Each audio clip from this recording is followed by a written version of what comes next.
Nigeria. Early 1960s. A young nation, barely independent.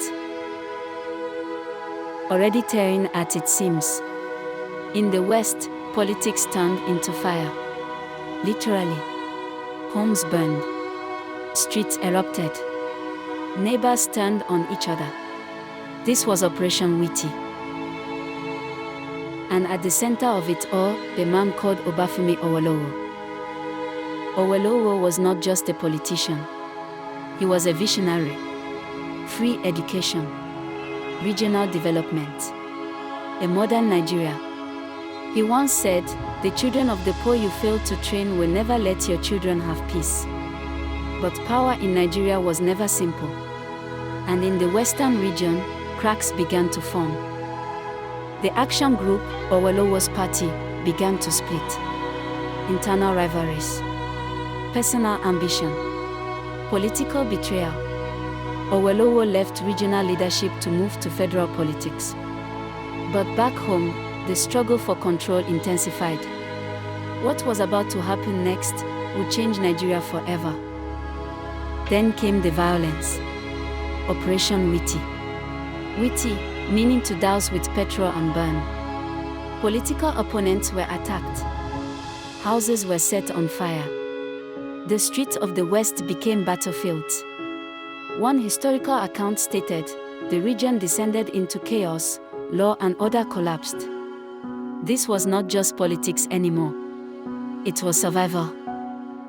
As the West burned, the federal government, led by Abubakar Tafawa Balewa, took action.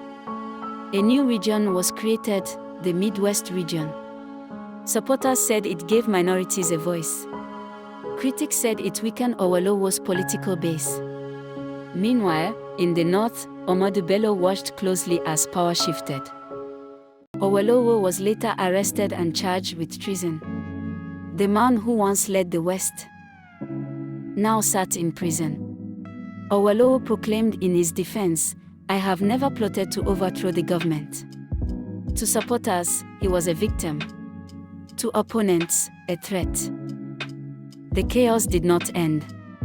It spread. And in 1966, the military struck. Nigeria's first coup. Many historians trace its roots back to Western region instability, Operation Wetie, and political breakdown. Was this the end of Nigeria's democracy before it even began? Today, Nigeria has 36 states. But the debate continues, should more states be created? Are regions still unequal? Is politics still driven by division? The echoes of the 1960s are still here.